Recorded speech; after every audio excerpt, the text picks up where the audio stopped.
guys, how's it going, and welcome back to the channel. So first of all, I'm going to apologise for leaving you hanging for the past 3 weeks. I need to take a bit of a break and get myself back into the zone. I was losing it a bit a couple of weeks ago, so I need to take a break and back refreshed, and this will be the final episode in the SE5 build. Managed to get it all into one sort of relatively short and sweet video, so we'll be looking at the most of the weathering, some of the painting, weathering, and that dreaded rigging. So, but before we go any further, I'd like to thank everybody for your support, subscribing, your likes, your comments. It's been fantastic. It's been a massive morale booster in these difficult times. But if you're new here and you do like what you see, please give us a go. Subscribe to the channel, pop bell notifications on. It'll tell you obviously all the new and upcoming videos, or when they're out even. Won't be so much upcoming, when they're out. But yeah, I hope you do guys like it. Stick us throughout the video, because right at the end I'll be giving you the full nice fancy, it's not really fancy, I'll just show you the photos of the finished build. So without further ado, let's get into it and let's show you what we did. Right, so we're going to do a form of panel lining to a degree.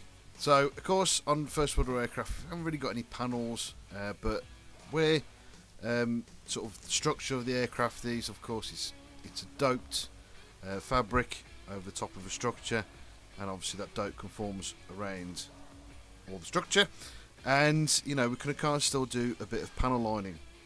So I've based it in a bleach liner from AK, and I've then taped all where all the sort of framework underneath is.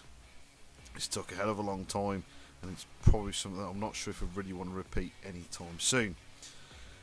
A couple of hours later, I think it might have been days, I can't remember, it's all a blur. We've got it all taped off and ready to go.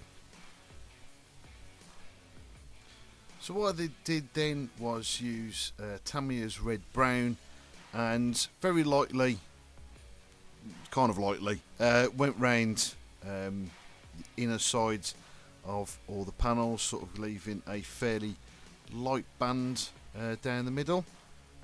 And once we've done that, we can remove all the masking, and shows the them struts and everything underneath. Of course, and as always, I get very excited and I stop thinking. What I forgot to do was put down the roundels. So obviously I've put them down, cut the aileron section out, retaped it, and then masked it again, and just did the same process across the roundel that I missed.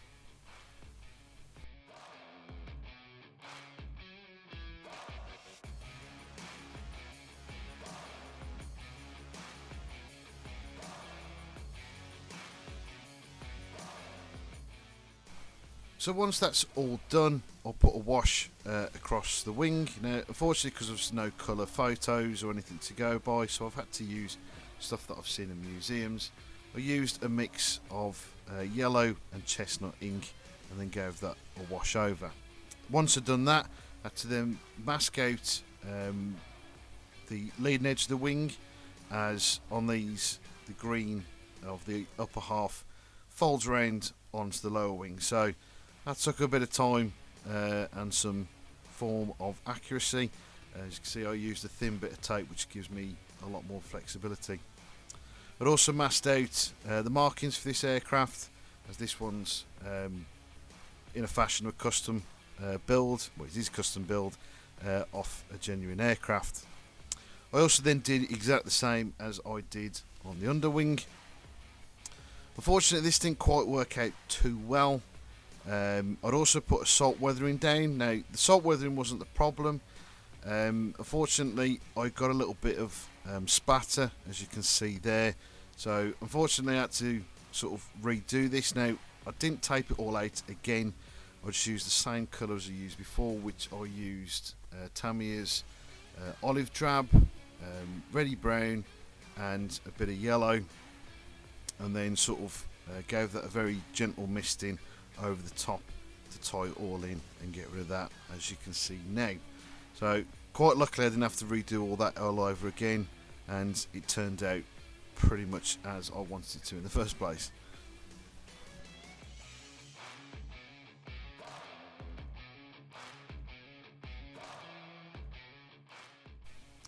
Probably should also add why I decided to do that salt weathering is because I wanted to give the top part of the aircraft this sort of bleached look.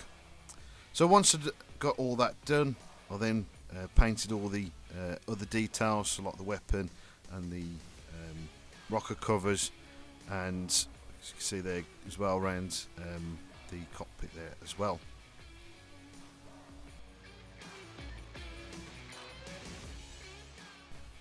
On what areas that were metal or aluminium, I gave them a little bit of a scratch.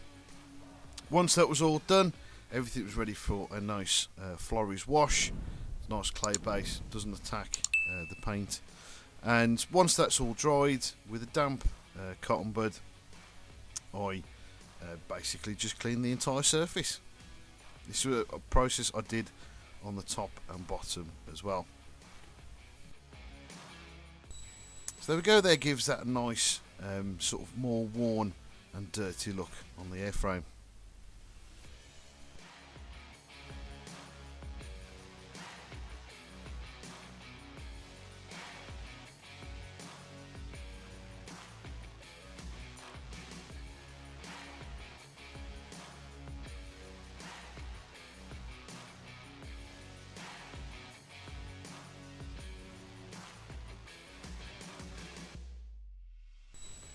So after all that's done, I gave it a quick matte varnish, and this is pretty much all that I needed to do before going on to putting the struts, the upper wing on, and then the exhaust.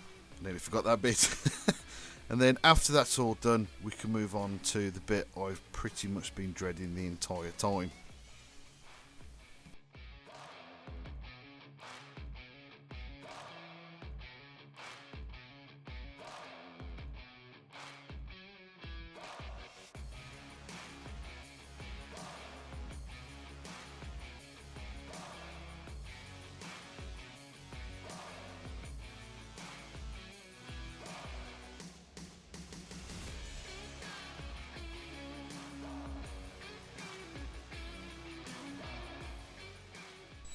So once that's all into place, comes the dreaded part that I've been dreading, the rigging.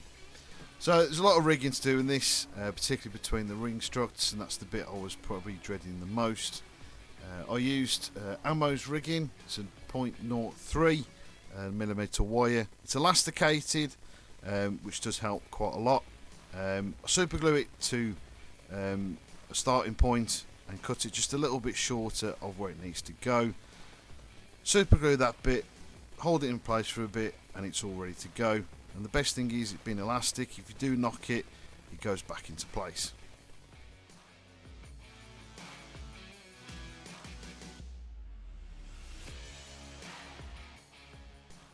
So there we go, guys. It's nearly time for the reveal. I do hope you've enjoyed the video. Again, if you have enjoyed the video, please give us a like, subscribe to the channel. You can also follow us on Facebook and Instagram at Sully Scale Models. But again, thanks very much for watching, guys. Hope you did enjoy it, and here's the finished model.